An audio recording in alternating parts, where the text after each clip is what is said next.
Hello दोस्तों, स्वागत है आप सभी का एक नई वीडियो में। आज हम बायोस्टैटिक्स का थर्ड लेक्चर स्टार्ट करने जा रहे हैं। तो इसमें क्या है, हम क्वालिटी कंट्रोल के बारे में पढ़ेंगे, नॉर्मल डिस्ट्रीब्यूशन के बारे में पढ़ेंगे, कोफिशिएंट ऑफ वेरिएशन के बारे में पढ़ेंगे। इन सब चीज़ों के बारे में हम डिटेल में डिस्कस करेंगे। तो चैनल को प्लीज़ सब्सक्राइब ज़रूर करें अगर आप ये वीडियो देख रहे हैं। तो अब हम स्टार्ट करते हैं। सबसे पहले हम biostatic for quality control start करते हैं। Basic biostatic for quality control involves using statistical method to monitor and improve the quality of procedure, processes, product or service in field like healthcare, pharmaceutical और medical devices। तो basic biostatics क्या है quality control के लिए, ये क्या statistical method use करता है उसे मॉनिटर करने के लिए और उसे इम्प्रूव करने के लिए, उसकी क्वालिटी को, कोशिश की क्वालिटी को, उसके प्रोसीजर्स को, प्रोसेस को, प्रोडक्ट को और सर्विस को इम्प्रूव करने के लिए स्टैटिकल मेथड्स लगाता है और उसकी क्वालिटी को इम्प्रूव करता है। और कौन कौन से सेक्टर्स में यूज़ होता है? हेल्थ केयर में, फार्मास्यूटिकल्स में और मेडिकल डिवाइसेस में। अब कौन कौन से क्वालिटी कंट्रोल होते हैं? फर्स्ट है डिस्क्रिप्टिव स्टैटिस्टिक्स। जो डिस्क्रिप्टिव स्टैटिस्टिक्स होता है, summarise and describe data such as mean, standard deviation and histogram. ये क्या करता है, जो समरी होती है किसी एक पर्टिकुलर टॉपिक का, जो हम समराइज़ करते हैं, उसकी तरह का क्या होता है, डिस्क्रिप्टिव स्टैटिक्स होता है। ये पूरे एक डाटा को एक पर्टिकुलर स्मॉल पैराग्राफ टाइप में ले आता है, उसे हम क्या कहते हैं, descriptive statics. A set of data method use to summarise and describe the main feature of the data sheet such as central tendency, variability and distribution. ये समराइज कर देता है और क्या डिस्क्राइब करता है, सिर्फ मेन फीचर डिस्क्राइब करता है उस डाटा शीट के। और ये क्या क्या होता है, सेंट्रल टेंडेंसी होता है, वेरिएबिलिटी होता है और डिस्ट्रीब्यूशन भी होता है। अब टाइप्स ऑफ डिस्क्रिप्टिव स्टैटिक्स, क्या क्या टाइप्स होते हैं डिस्क्रिप्टिव स्टैटिक्स के? फर्स्ट है measure of frequency. So how often something occurs, मतलब कितने टाइम में, कितनी जल्दी जल्दी कुछ चीज़ चेंजेस हो रही हैं, जिसमें काउंट में होता है, परसेंट में होता है, फिर फ्रिक्वेंसी में होता है। सेकेंड है measure of central tendency.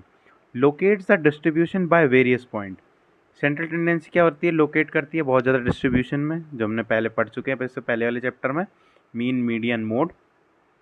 Major of dispersion और variation. Identify the spread of score by interval. तो ये क्या करता है, स्प्रेड बताता है, स्कोर कितना स्प्रेड हो रहा है, जो बीच के इंटरवल होते हैं उनके हिसाब से। इसमें रेंज आता है, वेरिएशन आता है, स्टैंडर्ड डेविएशन आता है। फोर्थ है measure of position. Describe how score fall in relation to one another.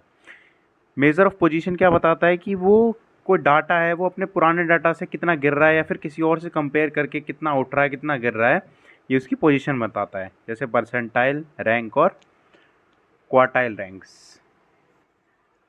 Second है इन्फ्रेंशियल स्टैटिक्स। ये क्या होता है, the practice of using sample data to draw conclusion और to make predictions about a larger sample data, sample और population. ये क्या करता है, सैम्पल डाटा को निकाल के उसका कंक्लूजन निकालता है, फिर प्रिडिक्शन करता है। कोई भी बहुत ज़्यादा लार्ज डाटा होता है या फिर कोई पॉपुलेशन का काउंट होता है, उनको क्या करता है, कोई भी कंक्लूजन निकालता है उनसे या फिर कोई भी प्रिडिक्शन करता है।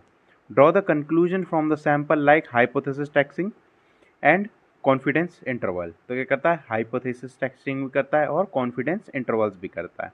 थर्ड है control charts. Monitor processes over time detecting deviation from normal behaviour. ये क्या करता है, ओवर टाइम में जो भी जितने भी डेविएशन आते हैं उसको क्या करता है, चार्ट की हेल्प से दिखाता है। फोर्थ है statical process control. It monitor process to ensure they operate within the predetermined limit. हमने कोई पर्टिकुलर लिमिट सेट किया है, उस लिमिट के अंदर वो कितना डेविएशन दिखा रहा है, उसके लिए क्या होता है, स्टैटिस्टिकल प्रोसेस कंट्रोल। फिफ्थ है प्रोसेस कैपेबिलिटी एनालिसिस। ये क्या करता है, evaluate a process ability to produce output within a specified limit. ये क्या करता है, एबिलिटी बनाता है कि कितना वो आउटपुट दे पा रहा है एक स्पेसिफाइड लिमिट में, जैसे 24 घंटे के अंदर वो कितना आउटपुट दे पा रहा है, वो हम किस में देखेंगे, प्रोसेस करता है कैपेबिलिटी एनालिसिस में। सिक्स्थ है hypothesis testing. Test assumption about a process such as whether a change has improved quality.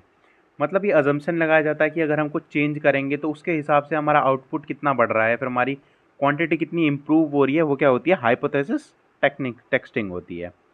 Seventh है मेजरमेंट सिस्टम एनालिसिस, जिसे हम MSA भी कहते हैं। Evaluate the accuracy and precision of the measurement instruments. तो ये क्या करता है, एक्यूरेसी और प्रिसीजन को इंक्रीज करता है जो भी मेजरिंग इंस्ट्रूमेंट्स होते हैं उनकी। एट्थ है process validation. Verify that the process produce output meeting specification. वो वैलिडेट करता है किसी भी टेस्ट को कि वो कितना आउटपुट दे पा रहा है, या फिर जो आउटपुट दे रहा है वो हमारा, हमने जो अजम्पशन लगाई है, जो स्पेसिफिकेशन लगाई है उसे मीट कर पा रहा है या फिर नहीं कर पा रहा है। अब नेक्स्ट जो टॉपिक है वो है standard error. Standard error is a statistical term that measure the accuracy with which a sample distribution represent a population by quantifying the variability or dispersion of sample means around the true population mean। ये क्या measure करता है? एक statistical term होती है जो measure करता है एक्यूरेसी को मेज़र करने के लिए स्टैंडर्ड एरर यूज़ किया जाता है। ये किस में करता है? ये पॉपुलेशन को क्वांटिफाई करता है, उसकी वेरिएबिलिटी या फिर डिस्पर्जन ऑफ सैंपल के हिसाब से किसके अराउंड, जो उसका पॉपुलेशन का जो मीन होगा उसके अराउंड क्या निकालता है? स्टैंडर्ड एरर निकालता है।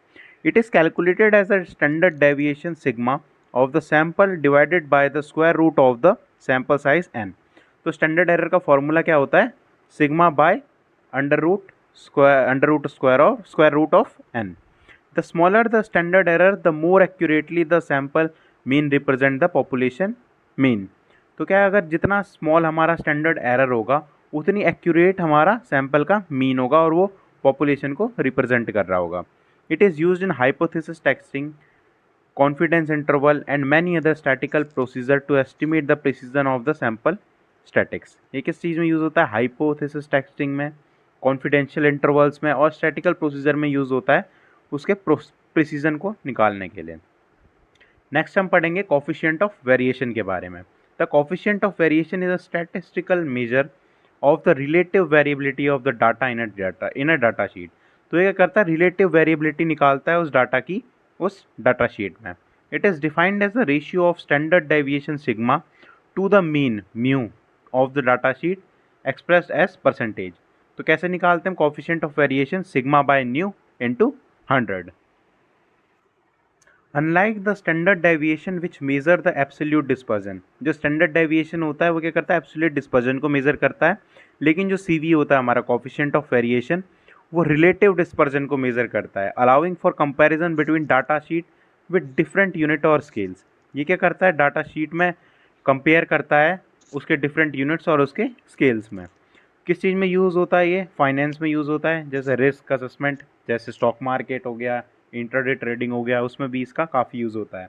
क्वालिटी कंट्रोल में होता है, साइंटिफिक रिसर्च में होता है। और ये क्या करता है? Compare the degree of variation from one data sheet to another. और ये क्या करता है? कितना वेरिएशन आ रहा है इस डाटा शीट में उसे भी कंपेयर करता है। इंटरप्रिटेशन क्या होती है इसकी? Higher the CV greater the relative variability. जितना हाई हमारा CV होगा उतनी ज़्यादा हमारी रिलेटिव वेरिएबिलिटी होगी, और जितना CV लो होगा उतनी कंसिस्टेंसी और स्टेबिलिटी होगी डाटा में। अब हम लास्ट जो हम टॉपिक देखेंगे वो देखेंगे नॉर्मल डिस्ट्रीब्यूशन का। Normal distribution also known as Gaussian distribution. Normal distribution को गॉसियन डिस्ट्रीब्यूशन भी कहा जाता है। Is a fundamental probability distribution in a statistic. ये क्या होता है? प्रोबेबिलिटी डिस्ट्रीब्यूशन होता है किसी भी स्टैटिस्टिक में। It is characterised by the symmetric bell shaped curve where the data is evenly distributed around the mean. ये कैसे सिमेट्रिकली डिस्ट्रीब्यूटेड होता है? या फिर बेल शेप्ड कर्व देखा होगा आपने, जो ऐसा कर्व होता है where the data is evenly distributed around the mean. जो मीन के अराउंड जो डाटा इवनली डिस्ट्रीब्यूटेड होता है उसे क्या कहते हैं? हम नॉर्मल डिस्ट्रीब्यूशन कहते हैं। With most around the centre and fewer observation occurring as you gave away from the centre. तो जब जो मेन डाटा होता है वो सेंटर के अराउंड होता है, और अगर थोड़ा थोड़ा डाटा आपको दूरी में मिलेगा जो कम होगा, सेंटर से दूर होगा। As a special case of a normal distribution is the standard normal distribution which has mean of 0 and a standard deviation of 1। एक स्पेशल केस होता है नॉर्मल डिस्ट्रीब्यूशन का जिसे हम स्टैंडर्ड नॉर्मल डिस्ट्रीब्यूशन कहते हैं, जिसका मीन तो 0 होता है लेकिन स्टैंडर्ड डेविएशन 1 होता है। Data point in a standard normal distribution are represented as Z scores. जो डाटा पॉइंट्स होते हैं नॉर्मल डिस्ट्रीब्यूशन में Z स्कोर से मेजर किए जाते हैं, which indicate how many standard deviation a value is from the mean. तो ये क्या इंडिकेट करता है? कितने स्टैंडर्ड डेविएशन है उस पर्टिकुलर मीन से, उसको वैल्यू बताता है। सो थैंक यू गाइस, इस वीडियो में इतना ही। प्लीज़ चैनल को सब्सक्राइब जरूर करें। Thank you.